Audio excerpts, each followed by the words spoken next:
എല്ലാവർക്കും നമസ്കാരം. എല്ലാവരും സുഖമായിരിക്കുന്നുവെന്ന് വിശ്വസിക്കുന്നു. ഇന്ന് നമ്മൾ ഉണ്ടാക്കാൻ പോകുന്നത് എളുപ്പത്തിലൊരു കാബേജ് തോരനാണ്.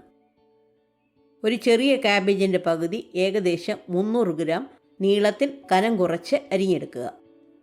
അതിലേക്ക് 1/2 ടീസ്പൂൺ ഉപ്പ്, 1/2 ടീസ്പൂൺ മഞ്ഞൾപ്പൊടി, ഇത് രണ്ടും കൂടിട്ട് ചെറുതായിട്ട് ഇളക്കുക. ചില കാബേജിന് വെള്ളം കാണും, അത് 10 മിനിറ്റ് കഴിഞ്ഞ് വെള്ളം ഉണ്ടെങ്കിൽ പിഴിഞ്ഞ് കളയണം.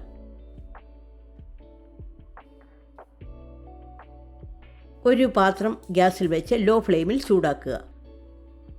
അതിലേക്ക് 1 ടേബിൾ സ്പൂൺ എണ്ണ ഒഴിക്കുക.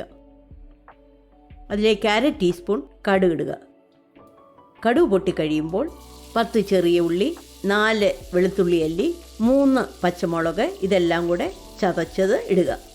പിന്നെ 4 വറ്റൽമുളക്, കുറച്ച് കറിവേപ്പില ഇതെല്ലാം കൂടെ ഇട്ട് 2 മിനിറ്റ് നന്നായിട്ട് മൂപ്പിക്കുക.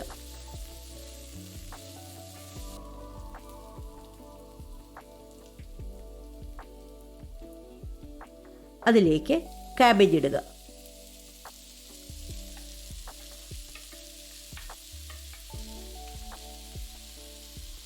ഒരു സവാള സ്ലൈസായിട്ട് അരിഞ്ഞത്, 1/2 കപ്പ് തേങ്ങ ചിരുകിയത്,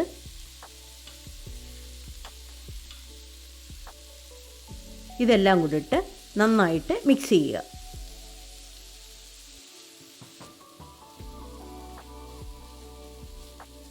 അഞ്ച് മിനിറ്റ് പാത്രം അടച്ചു വെക്കാതെ ആവിയിൽ കാബേജ് വേവിച്ചെടുക്കണം.